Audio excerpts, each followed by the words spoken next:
Arr, Pirate fans!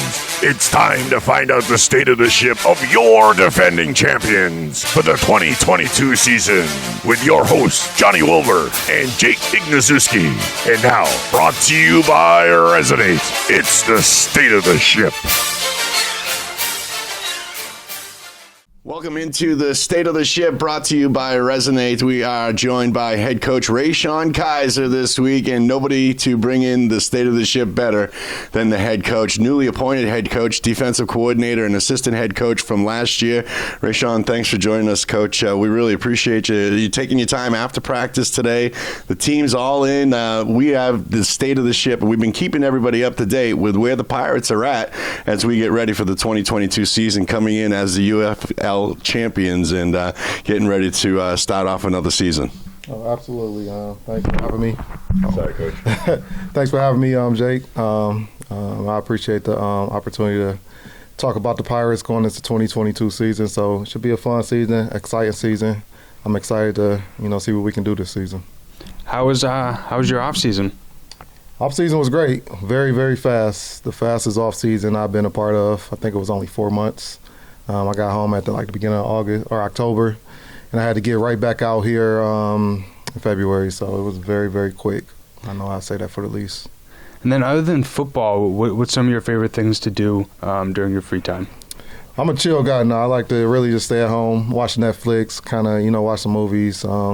Sports. I'm into sports. Obviously, I like to watch football when I can.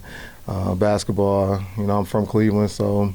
Anything's going on in Cleveland, I like to do those activities. Spend time with my son too. He's a sophomore in high school now, so he's growing. So I like to see him grow into a young man. So all that factors into what I do now. Coach, just real quick, coming into a short season like this, you got the call. What was it like that you get the head coach call? Jawad called me one night, actually, and very surprising phone calls, just random phone call from him. Just pretty much asking me that he wanted to promote me to head coach, and, very excited that, he took the opportunity to, grant me with that opportunity to lead the Pirates going into 2022. So my first year head coaching, I'm excited for the opportunity, just excited to lead this team moving forward. So we'll see what happens this season. It was definitely well-deserved because when looking at the statistics last season, when you were the defensive coordinator for the team, the team led the entire league in all 9 defensive categories. And so how are you looking to implement that success that you had with the defense last season now with this team's defense, as well as also helping out with the offense a little bit? Well, the main thing I always tell the guys is just to compete. I feel like we compete. I love smart football players. I feel like the smart football players transition over good on the football field. If they could pick up on my defense, I feel like it's made to succeed in the IFL. So all the guys got to do is just communicate. And same thing as the offense. We got a new offensive coordinator and Coach Stout. He does a great job with him and Cuss with the offensive line. And then, so they do a pretty good job working with the offense. So we're going to be a dangerous team to beat this season. Coach, so as far as, the difference in the IFL, you have a short season, but you guys, even the draft just finishing up, is that tough, to try and really have to wait this close to before the opening night to really pick your team? Yeah, it actually been pretty tough. I can't even lie. I know we short on numbers for training camp, but I trust Jawad in. And recruiting and bringing in some talent here. I know he know what he's doing. This is his 4th season doing this. So he have a good eye for talent. So I'm not worried. We can only control what we control, and that's coaching these guys that's in here right now. Again, I'm ready for week 1 when we play against Frisco, and it's no excuses. We expect to come out and put up a performance and win. And we just got to get the job done for whatever we're working with right now. Well, before the USFL draft, the Pirates had 12 returning players from that championship roster going into 2022. Now it's 10. And so, how does that familiarity with last year's players really help your job be a little bit easier to prepare them for this upcoming season? It's great. I know I don't have to teach, especially on the defensive side, I don't have to teach all 8 guys on the defense the game again. I got 6 out of my 8 starters on defense back. And that's a big thing because they already pretty much know the system, know what I expect from them, and it's just easy to implement the other 2 guys in there. Losing Toby was a big hurt, for us on the defensive side. But we got some young pieces in there that do just as good as he will do in there. Other than that, offensive side, obviously having Dro back, that's a big thing at quarterback, and T.O. to lead that receiving pack. So those two key pieces on offense. Martez Carter, coming back as running back as well. He didn't have a lot of games last season playing, but he's a big part of our success this season. So we look forward to leaning on him in the running game. And just building up that offensive line. We got some key pieces on the offensive line, and we just look to get stronger there. I know we're gonna bring in a couple more pieces there, so we're just looking to build. So something I am curious about real quick, it's a little bit of a joking way, but I'm also a little bit serious. How, as a coach, are you going to be able to decipher Thomas Owens, T.O., his nickname, and T.O. Redding now? I'm just curious what your thought process was through it. Well, so even in the office, there's been times like, oh, you picking up T.O.? Like, what's going on with T.O.? And I'm like, is it Redding, or are we talking about Thomas Owens? We having an issue with that. I think we just gonna call T.O. Redden, just Redden by his last name, and call T.O. Makes sense. But we actually got another guy on defense, Theo, kind of similar to T.O., one of the D linemen. So all them names kind of similar. So it's very interesting. We'll see how it play out. Right now, we just call it T.O. and T.O. Redden. We'll just figure it out as the season go on. Coach, once you get the team together and opening night gets here on March 12th here at the DCU Center, you can get tickets online right now at Ticketmaster. Just a little plug. The excitement and all that, how do you just keep you guys focused on the game and the season ahead, that this is not the same team that won the championship last year? You guys got to go out and prove yourselves. Well, the main thing is lead a pass in the pass. Last season was, a fantastic season, historic for a lot of us. Won 11 games straight, won the first ever championship here. So we try and lead that in the pass. I mean, this is a what have you done for me lately type of league. So we really just trying to lead that in the pass, move on with the future and present, and really just start all over. I know Jawad stated a couple times, one ain't enough. We're not satisfied with just winning one time. I mean, we're trying to win multiple rings here. That's the status here. We're trying to win, and we just take that one game at a time, and just keep these guys dialed in every week, because we got the target on our back even more this season after winning the championship. And even though the Pirates were so successful last year, as a coach, how are you looking for this upcoming team, or what areas are you looking to improve in coming up on this upcoming season? We got key pieces at every position. I know we just need more depth at the offensive line. That's something we got to get it. A couple more guys in. Defense, we solid. Receivers, we pretty good. We just probably need one more piece there, and we need another running back at depth. But how much of a problem is it to have lost Justin? I mean, he was such a big important part, especially in the playoffs. Jay Stockwell, he's a great player. One of the most dynamic players I ever seen. The coach be a part of, even playing or as a coach. Very shifty back there.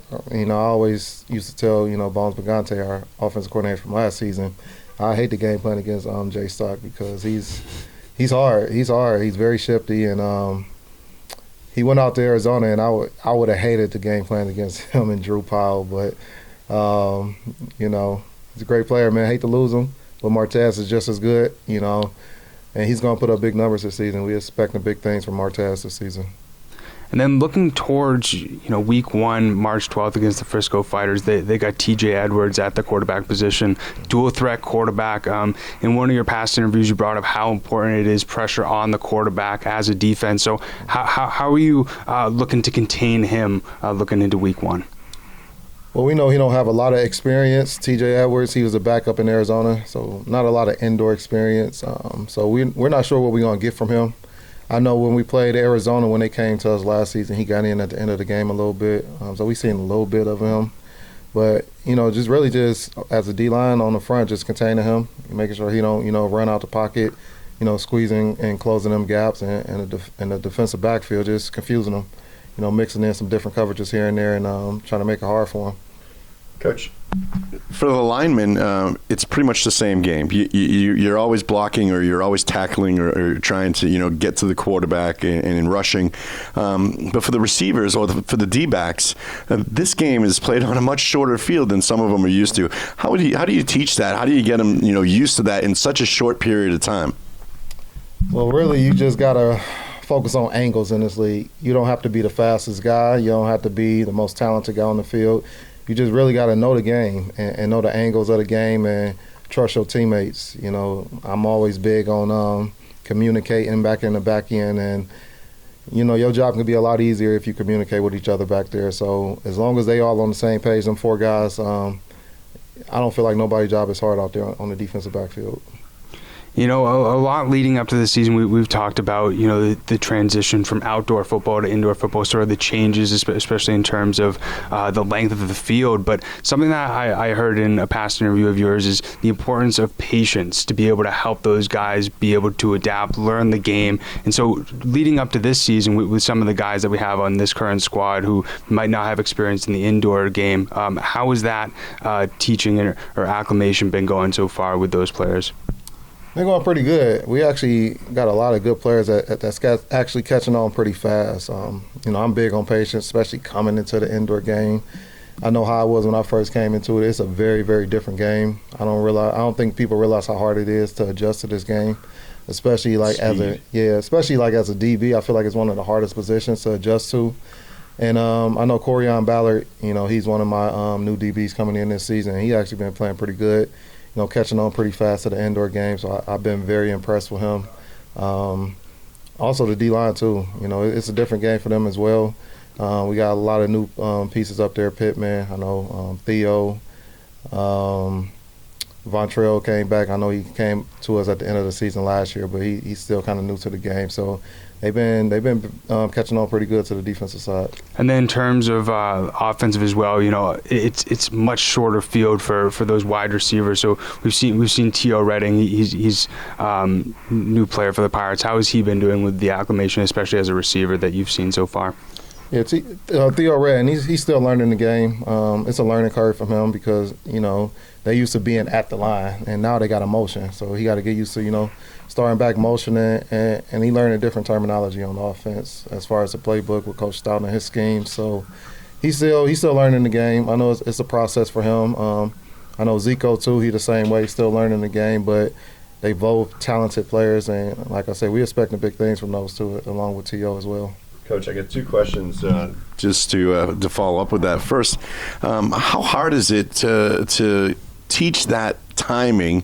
Especially, you know, you see that just Alejandro, he's right on it. He's obviously, but you guys don't have you don't have months of training camp to get that timing down. And I think that's probably when you see the indoor football game, that's probably the biggest thing you notice right away. It's like, wow, wait a minute, there's two guys running at the same time in the snap, and you know, very rarely is there a flag thrown on that. And then on the backside of that, the guys to see that the boards, you know, we talked to T.O. Redding and some of the D-backs like Harlan Miller. These guys put up their body against the boards. Like, once the arena boards come into play, there's a whole different game involved. Oh, absolutely. That's probably one of the biggest adjustments. You got to get used to the wall. And it's not really as bad as people think it is. Sometimes, it looks bad. It's bad if you're running blind and you don't see it coming and you running full speed and flip over the wall. Yeah, that is bad, Dan. But, you know, I know I teach my DBs how to, you know, brace yourself before you go into the wall. Got to put your body into it first. And, you know, you can avoid the wall, but you just got to know it's there. And practicing inside the arena and playing more games, obviously, inside the arena, you start getting adjusted to it. So it don't be as bad as people think it is. One last question, then we'll get into our two-minute segment. But especially with this being the first week of training camp, and we're less than 2 weeks away from opening night, what's sort of the energy with the team? Oh, positive energy. We know we have a good team here. We know we expect it to win here. So we like the guys, you know, that we have on our team, and we looking to build on that. Like I said, we looking to get a couple more guys in here. But like a lot of positive energy, very professional from these guys. We can't ask for nothing more. And then going into our 2-minute segment, you mentioned that you grew up in Cleveland. So what are your favorite sports teams? Is it the Browns, Indians, that sort of such? Or growing up, what was your favorite teams to watch, or even now too? Actually, growing up to watch, I was a big fan of Deion Sanders, Jerry Rice, Emmitt Smith. Used to watch those guys. So the Cowboys, the 49ers, those always big teams to watch growing up. The Cleveland Browns, obviously, now I love watching the hometown team. They own every week, so we got to watch them. Yeah. So I love watching them. Thank God they're better now. A little bit. Not this season, not this season. But hopefully next season, Baker can play a lot better. That's what we're expecting. Cavaliers, they doing good this season, actually. The Cavaliers doing a lot better. I think they're number 2 in the East, so they playing some good basketball. But when LeBron was here, the city was like, on another planet. We just had the All-Star game this past weekend with that, so I think we put on a good show for the city of Cleveland. And, not a real baseball fan, but, we got the Cleveland Guardians. Are they the Indians Guardian. anymore? No, they're the Guardians. They're the Guardians now. Haven't been to a game in years, but, I got to make it to one of them games because it's been a while since I've been to a Guardians game. Did you hear that LeBron said that the door isn't closed yet for him coming back to the Cavs, and then also the whole thing about how he's going to retire, whichever team his son is on? Well, yeah, I hope his son come to Cleveland so we can get him back. But I feel like LeBron going to be in his last few years of his playing days, so he's not going to be the same player as he is now. Right. But it'd be good for him to, close his career out in Cleveland, and I feel like his son, if he get drafted and get picked up in the NBA, to come to Cleveland and represent his dad in the right way in the city of Cleveland. And you mentioned some of your favorite players growing up, Deion Sanders, Jim Rice. But growing up, what was one of your favorite sports moments that you remember? As a kid, let me see. I used to play low league football, so I remember scoring my first touchdown when I first started playing football. Because actually, growing up, I don't know if nobody noticed, but I used to like football. I was not a fan of football. It was very, very physical. It's painful when you got hit. I just didn't like it at first. I think my mom took me out of it my first year because I came home crying. But, I knew I was good. I had a special talent, and I knew I was good in it, so I pursued it.